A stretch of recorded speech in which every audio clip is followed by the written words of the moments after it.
Welcome to the Elements of Success podcast with Johnny Dawson.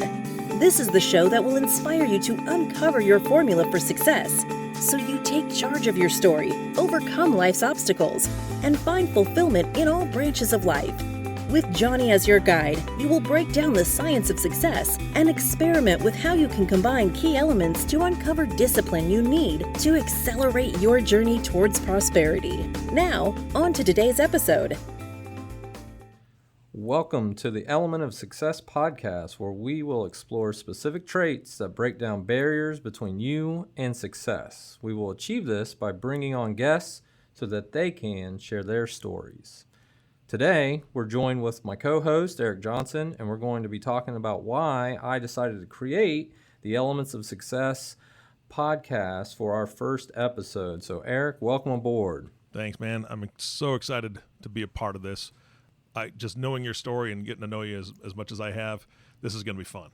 Yeah, I'm really excited, and I think that the ultimate goal here is to be able to create some sort of synergy around the different elements that we're going to pick out and bring on guests and share those elements through success stories. I think we're going to have a lot of fun doing it. Yeah, I guarantee it. And I know today's episode is going to be a little bit different. This is really kind of the formation of what gave you this idea, right? I mean, this is on your heart, this is on your mind, and you've had a ton of success and a lot of struggles in your life, and you've shared some of those with me. And I want to tell the audience right up front, he's got a TikTok.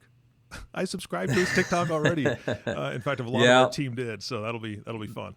That's funny. Yeah. My TikTok's Johnny.Wayne for those that are listening. So feel free to go send me some love over there, because we'll be sharing snippets of our podcast on our TikTok and Instagram and all that fun stuff as well. Right on. And you're absolutely right. The first episode, I'm digging in the hole a little bit here and bringing out some past experiences and some adversities that probably I'm not too proud to talk about. But at the end of the day, it's really those life experiences that made me who I am today. Yeah. And really it all started in Kentucky. I am originally from northeastern Kentucky, a place called Butcher Holler. It's spelled hollow, but it's pronounced holler for those in Kentucky that are listening. Want to make sure I get that right. And typically where I'm from, coal mining country, people don't necessarily make it out of there. They kind of get trapped, per se. And in fact, Butcher Holler may sound familiar to a lot of people listening, because that's a famous country star by the name of Loretta Lynn is from Butcher Holler. And I grew up literally a quarter mile down the dirt road from her cabin. Wow. And it takes me back a lot to remember a simpler time in life, but the memories that I have from there growing up in between two mountains wasn't great. My father, for instance, was a very prominent drug dealer, drug user in that part of the state. In fact, not a lot of 35-year-olds can say that their grandfather died from moonshining. Maybe their great-great-grandfather, but my grandfather passed away from moonshining during the 80s, and that's the type of area that I came from. And I can remember times in which I feared for my life at a very young age. One time specifically, my father drove me out to the middle of nowhere, and there was a house party going on, and I'll never forget it. And I was probably, I would say, 6 years old at the time, and he told me to stay in the car. And he went to the back of the car and pulled out the shotgun that it looked like the shotgun had been modified or whatever the case may be, and went into this house, and there was a house party, and I heard a couple shots. He came out, people were screaming. He got in the car, didn't say a word, and we went home. And that's my life experience at 6 years old. Another time that I can remember is often I would go home and be by myself or have a babysitter or things of that nature. And I remember getting home from school one time, and I was putting my book bag down, and my closet door started opening from the inside. So obviously someone was in the inside of the closet. So I literally just took off running out of the house. It was an apartment. So I took off running out of the apartment, ran to our neighbor's apartment, and explained what had happened. Well, they called the police, and the police came, and we went back into the apartment, and I showed them where it happened, and now the closet was fully open, and the window was opened that wasn't previously open when I walked in the room. Wow. So someone was either there to cause harm to myself or rob us or whatever the case may be. And I just remember being at that young age, I really didn't understand what was happening or what the lifestyle we were living was.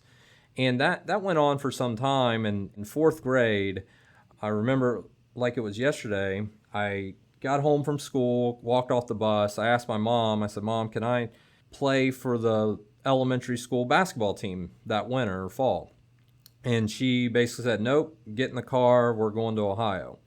And that was the last time I ever saw my biological father, was that moment. And in Kentucky, you learn what's called the 3 R's, which is reading, writing, and Route 23. And Route 23 is the highway that goes north and south through Kentucky into Ohio.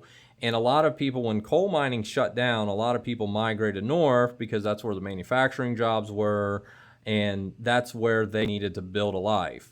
And that's the road we took into Ohio. My grandparents at the time already lived in a place called Circleville, which is a little south of Columbus, and I started to go to school in Circleville at that time. Well, it wasn't until... Johnny, just a second. Hang on. Yeah, go ahead. Because here's the thing, is that you know a little bit about my story. My wife and I worked with children, at-risk youth, for years and years and years, raised about 70 kids, right? And one of the things that you're telling me is that when you experience things at that young of an age, a lot of kids just believe that that's normal, right? This is how life is. That's the only basis that you know of. That's the only example that you have, right? So, right. I mean, I think that maybe you'll get to this in your story, but that's what really kind of impacts me at this moment, is that right. you were raised in a situation where that kind of thing, it was just kind of dismissed as that's how our life is. And you're probably thinking that, well, that's pretty much how everybody around the country lives, right? Right. Wow. In fact, you know, on that point, it wasn't until I moved to Circleville that I figured out that writing doesn't start with an R. I've been lied to my whole life. and I'm like, wait a minute, it starts with a W. It doesn't start with an R. Yeah. And so yes, you're exactly right. Is up until that point, I thought this was normal. And with today's society and the racial tensions we had, where I'm from is not a very inclusive community. I mean, it's one road in, one road out. And I never interacted with my first African-American friend until I moved to Ohio. I never even seen an African-American person until I moved to Ohio. And I'm going to talk more about this later down the road in different podcasts about how the Marine Corps really morphed my perspectives on life and how we're all into this together and we should all be inclusive of everyone who walks life together. Yeah. And really that's going to be the basis of our podcast, is sharing stories of how we can basically build off of each other for not only to be better ourselves, but to better everyone around us. And I think coming from a background to where I came from, if I am capable of living and growing up in that environment for that period of time, and I'm able to change my perspective on life, why can't millions of other people change their perspectives on life? Yeah. We often get segmented into our own upbringings and our own mindsets. Absolutely. And like you said, we think it's normal. We think that is ultimately how life should be. And Elements of Success is to tell people that that's not how life needs to operate. There are particular traits we can leverage and utilize to be better than who we are. And it doesn't matter where you come from, you can always be better than who you are right now. All you have to do is apply yourself. And that's really what I want to teach people through this dialogue that you and I are going to create. Yeah. So to get kind of back to this life story intro of why I decided to create Elements of Success, after we moved to Circleville, We were lower middle class, if that. We grew up, my brother and I. So I was named after John Wayne. Again, this is telling of where I'm from. Named after John Wayne. Nothing wrong with that. The Duke, movie actor. Got some heat here recently. Got the airport, his name changed off of it, things like that. Well, my parents figured it was a great idea. Let's just name your little brother Jesse James. Nothing wrong with that. Oh, no. So, to give you an idea of really where I'm from, I'm named after John Wayne, and my little brother's named after Jesse James. And we were pretty well known for those names where I'm from. Yeah. So after coming to Ohio, it was a newer experience. I got to meet a bunch of new friends. And as you could tell, those that may notice, I do have a slight Southern drawl. I just talk slower than most people, just a little bit. That was a good thing moving to Ohio because no one had a Southern drawl. So it gave me instant popularity because I was different. Yeah. One of the things that, looking back, moving to Ohio is my mom, being a single mom at the time, really struggled. We lived in a one-bedroom apartment most of the time before I graduated high school, and my little brother and I rotated on who slept on the living room floor and who slept on the couch. That's kind of the background that him and I come from. My mom did meet my stepfather, who's still my stepfather today, and he's been a tremendous father figure in my life growing up, and really what he taught me, because he was a carpenter, construction worker, still is today. He taught me that always work on your craft, and if your name's attached to it, you better do it right. Yeah. And that's really what he taught me. He never wanted anyone to question his carpentry skills. So when he went into a housing project or built a house or did a remodel, he wanted it to be the best that anyone has seen because his name was attached to it. And I learned a lot from him just on work ethic and because I think that's missing a lot today. I think that a lot of people want the microwave effect. They want it right now. Yeah. They want to have instant gratification immediately and just be ready to be successful overnight. Well, I'm here to tell you, anyone that works 10 years consistently for 12 hours a day, eventually they're going to look like an overnight success. The problem is people want it right away, so they quit immediately once they don't reach that success. And that's other things that we're going to get into, and that's what I'm excited about this podcast. So what really changed my life was 9/11. 9/11 severely changed my life, severely. And I remember watching the planes crash into the World Trade Center buildings. And so what age are you at this point? Yeah. What age are you? I was a sophomore in high school. Okay. Yeah, I was a sophomore in high school. I was in Mr. Hunter's English class. We were in the middle of an exam, and I remember we were taking a test, and he kind of chuckled at the back of the room. He was on his computer, and he chuckled, and he's like, "Oh, someone bombed the Pentagon," is what he said. And then about 5 minutes later, we had the big tube TVs that were on the carts, probably like what you had. Yep. And they wheeled the tube TV in our room, and we watched the news and literally watched live the second plane hit the towers. And at that point, I made a decision that I wanted to go in the military. I had no idea in high school what I wanted to do. I was a maybe C, D average student, and all of my friends, because again, I came popular, I think, through my accent, and I befriended a lot of popular kids that were wealthier than us, so they kind of brought me along. And all of my friends were talking to the counselor and figuring out what they're going to do for college and their next steps. I never had one discussion with any school counselor all through high school. They just didn't want to talk to me because they knew I probably wasn't going to college. Yeah.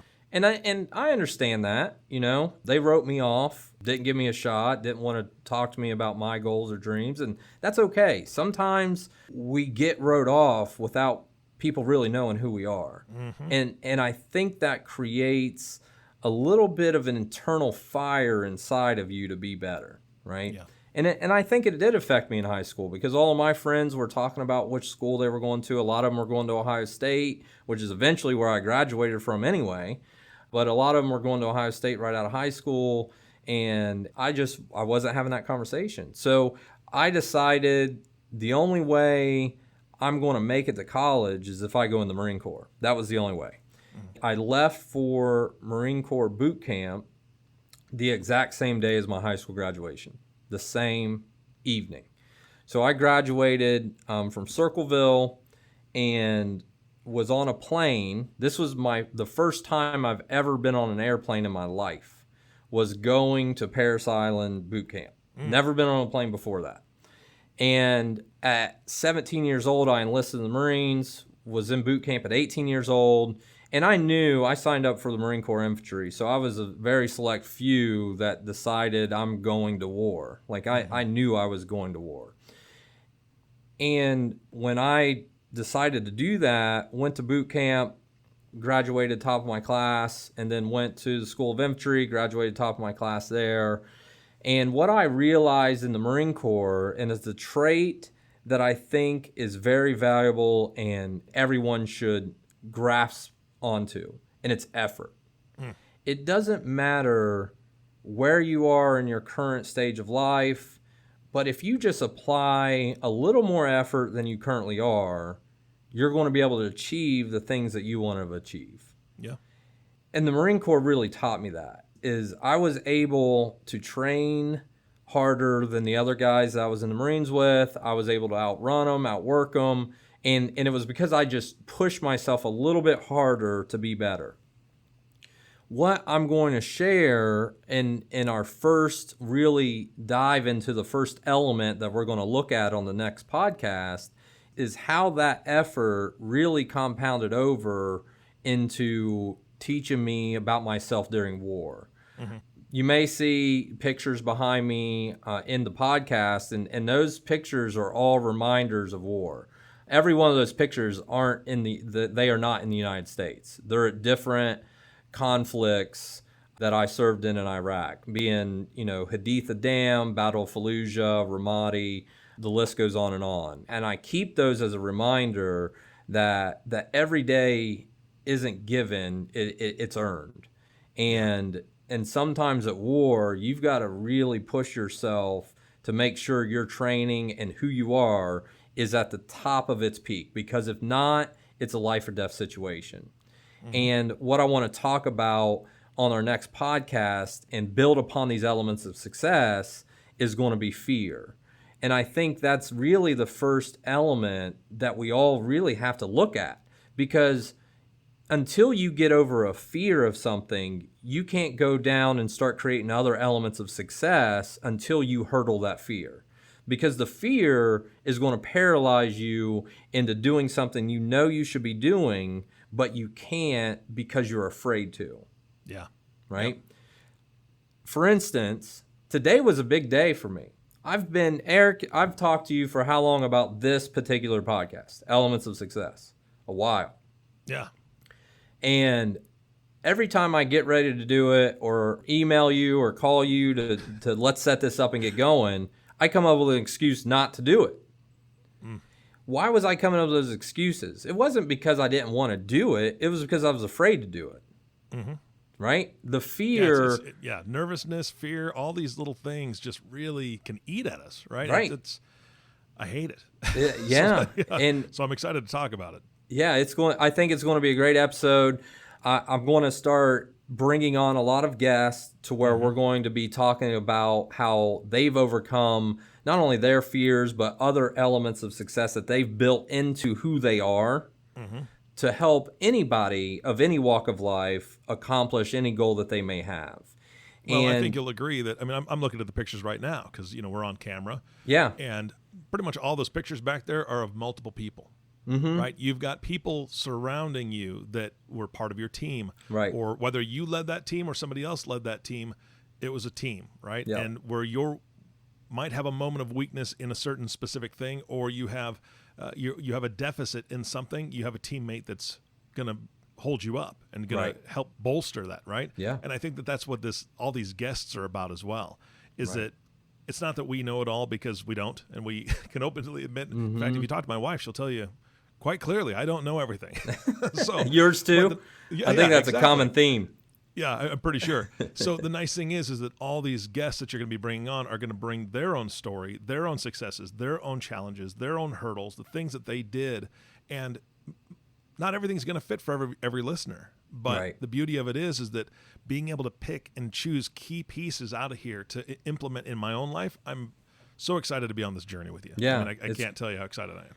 It's going to be great. I'm excited too. And with that, the success that I've seen from creating multiple businesses, the real estate, to now I've gotten into angel investing and things of that nature. So I'm officially the first, officially the first millionaire net worth in our family. And that's someone who grew up in between two mountains in Kentucky and grew up with a very adverse lifestyle at the beginning years of my life. Personally, I wasn't destined to make it out of that situation. I just, that's not in the cards, and that your time spending with children, you see that over and over and over. Yes. My ultimate goal is I pray that a 16-year-old hears this podcast one day and they were in that situation I was, and they leverage what we are talking about to better themselves and to change their life course. Yeah. Because as I have 4 boys now, their life course is going to be changed. Their legacy is going to be changed because of the adversities I've gone through. And I feel like I have a platform now to share that through the elements of success. Yeah, I think so. And the community that you're building here with this podcast, with this show, I think is going to be outstanding, because looking at community, I'm pretty sure you would probably agree, the community that you came from would have shamed you for wanting to do something different, would have shamed you or guilted you for wanting to leave the holla, if I'm saying that right. Right. Right? Wait, no. So you're better than us now by leaving? And that's what we see so often, is that people try to hold each other down, because if they don't feel like they can make it, they don't want somebody else to make it, because then that shows them that they could have done something different. And it's a mentality that we have to break. Absolutely have to break. You know what's funny? You mentioned that, and I want to dive into it later on the episode. I'll give you a little sneak peek. I have the privilege and the honor of as a financial advisor, advising some top-tier NFL players. And I have now befriended a lot of NFL players who come from the inner city. They're African Americans. They grew up from the polar opposite atmosphere that I grew up in, right? And I've made a couple lengthy Facebook posts of my opinions and how the Marine Corps and knowing these particular individuals, how they have changed my life, how I feel for their circumstances, and I value their opinions and their struggles and their adversities. And I must have had 30 Facebook messages of people that I have known growing up that basically shamed me for voicing my opinion about it. Yeah. How could you do that? You're un-American, you're race baiting. And it's like, wait a minute. I didn't see you with any pictures on your wall overseas fighting for those same freedoms that they're leveraging. Mm-hmm. And that's, to me, we'll dive into it later down the road, but I think that what we're creating with this platform is going to be excellent, and I'm excited. Me too. Fantastic. Well, I am truly privileged, Eric, to know you, to have you on as a co-host. Thanks, I'm excited to bring in some guests. Some guests that we are going to be bringing in are guys like Braxton Miller, Ohio State Buckeye quarterback, NFL player. Him and I are really close friends. Also, Doug Ullman, who is the CEO of Pelotonia, which is one of the largest cycling events in the nation. and we're going to talk about how some adversities and what he's gone through. He's got a great life story, so I'm excited for that. And then we're going to continue to bring on more guests that we can share their stories to help others through the voice of podcasting, YouTubing, and video. So with that, we just want to thank you for listening to the Elements of Success. If you have not subscribed to the show, please subscribe now. And this is Johnny Dawson reminding you that as you look for your elements of success, you are not alone. And thank you for tuning in, and we'll talk to you again soon. Thank you for listening to the Elements of Success podcast. If you have not subscribed to the podcast, please click the subscribe button below. If you know anyone who would benefit from listening to this podcast, click the share button.